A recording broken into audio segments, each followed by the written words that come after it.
कभी सोचा है आपने कि एक साधारण सा आइडिया एक ऐसा कानून कैसे बन जाता है जो हमारे देश के 1.4 अरब लोगों की जिंदगी पर सीधा असर डालता है? ये बिल्कुल एक जाइंट पजल या किसी बड़े ऑब्स्टिकल कोर्स की तरह है। संसद की इन जटिल सीढ़ियों को पार करके कोई बिल कानून का रूप कैसे बनता है, और लोकतंत्र के इस इतने बड़े मंच पर आखिर फाइनल डिसीजन होता किसका है, संसद का या राष्ट्रपति का? आज के इस एक्सप्लेनर में हम इसी पूरी प्रक्रिया को बहुत ही आसान भाषा में डिकोड करने वाले हैं। तो चलिए आज के एजेंडे पर एक नज़र डाल लेते हैं।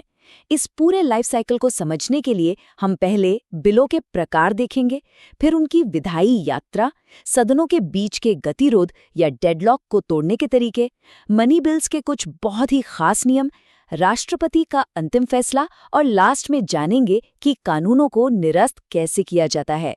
ठीक है, तो इस ऑब्स्टिकल कोर्स की स्टार्टिंग लाइन से शुरू करते हैं, जहां से ये सारे विचार संसद के पटल पर आते हैं। देखिए, संसद में बिल मुख्य रूप से दो रास्तों से आते हैं। पहले हैं सरकारी बिल, जिन्हें सरकार के मंत्री पेश करते हैं। अब क्योंकि इनके पीछे पूरी सरकार और उनका बहुमत होता है, तो इनके पास होने के चांसेस बहुत ज्यादा होते हैं। दूसरी तरफ होते हैं प्राइवेट मेंबर्स बिल। मंत्री के अलावा कोई भी दूसरा सांसद इन्हें पेश कर सकता है, और आमतौर पर इसके लिए शुक्रवार का दिन तय होता है। लेकिन अगर हम इतिहास देखें, तो इन प्राइवेट बिल्स के एक्चुअल में कानून बनने का सक्सेस रेट काफी कम रहा है। अब बिल के अंदर क्या लिखा है, उसी से उसका आगे का रास्ता तय होता है। हमारे संविधान ने इन्हें 4 मेन कैटेगरीज में बांटा है। साधारण बिल, सिर्फ पैसों से जुड़े मनी बिल्स, फाइनेंशियल बिल्स और संविधान संशोधन बिल। हर एक के लिए संविधान में अलग अलग आर्टिकल्स हैं, जैसे 107, 110, 117 और 368, और हर एक के अपने बिल्कुल अलग और सख्त नियम हैं।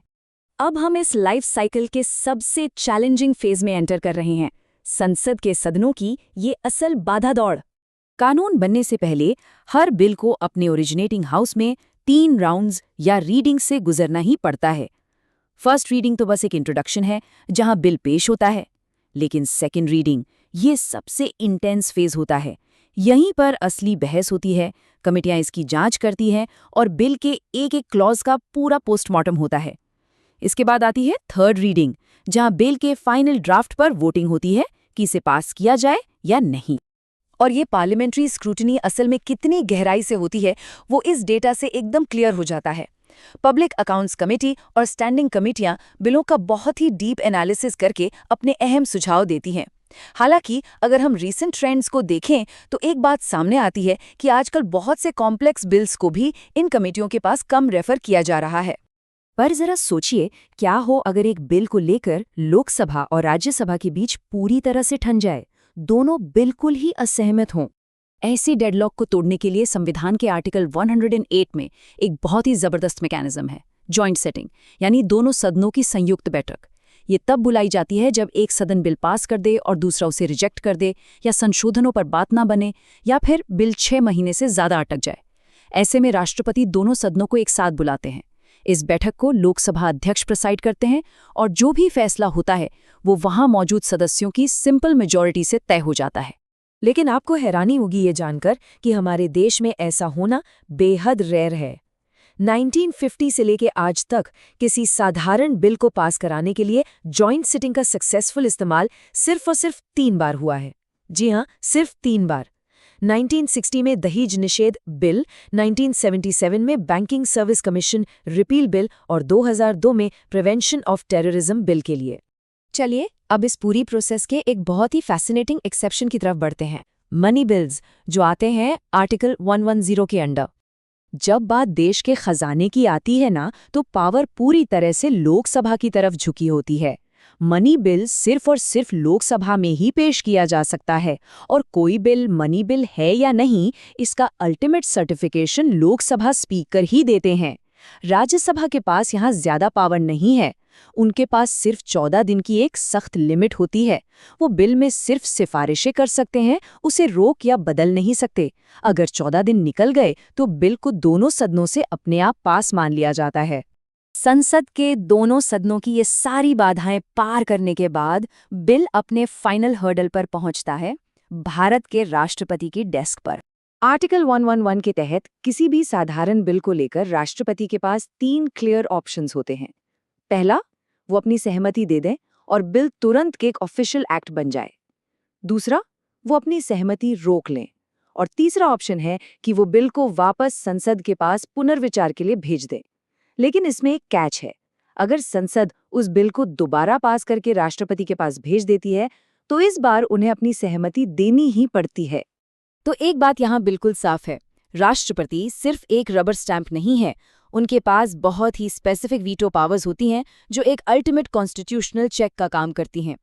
एब्सोल्यूट वीटो से वो बिल को पूरी तरह रोक सकते हैं, सस्पेंसिव वीटो से उसे रिकंसिडरेशन के लिए भेजते हैं, और एक बहुत ही पावरफुल पॉकेट वीटो होता है। इसमें होता यह है कि चूंकि संविधान में राष्ट्रपति के लिए कोई टाइम लिमिट तय नहीं है, तो वो बिल को बिना कोई फैसला लिए अनिश्चित काल के लिए अपनी जेब में सुरक्षित रख सकते हैं। फाइनली चलिए देखते हैं कि किसी कानून का एंड कैसे होता है। जब कोई कानून पुराना या गैर जरूरी हो जाए तो उसे हटाया कैसे जाता है। देखिए, कुछ कानून तो अपनी एक्सपायरी डेट खुद साथ लेकर आते हैं। इसे सनसेट क्लॉज कहते हैं। इसका मतलब है कि एक पर्टिकुलर डेट आने पर वो कानून अपने आप खत्म हो जाएगा, संसद को कुछ और करने की जरूरत ही नहीं पड़ेगी।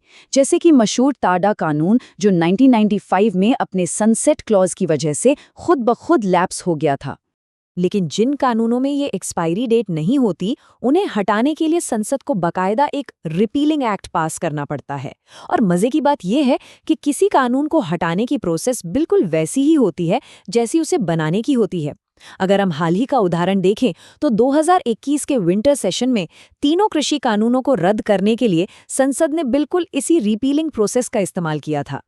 तो एक छोटे से विचार से शुरू होकर राष्ट्रपति के हस्ताक्षर तक और कभी-कभी निरस्त होने तक, ये है भारत में कानून बनने की पूरी कहानी। अब सब कुछ समझने के बाद एक बड़ा सवाल आपके लिए छोड़ता हूँ, क्या इतने सारे चेक्स और बैलेंस वाला ये जटिल सिस्टम शक्तियों को एकदम परफेक्ट तरीके से बैलेंस करता है, या फिर कई बार ये सिस्टम खुद ही हमारे लोकतांत्रिक विकास की स्पीड को स्लो कर देता है? सोचिएगा जरूर। आज के इस एक्सप्लेनर में हमारे साथ जुड़ने के लिए आपका बहुत बहुत शुक्रिया।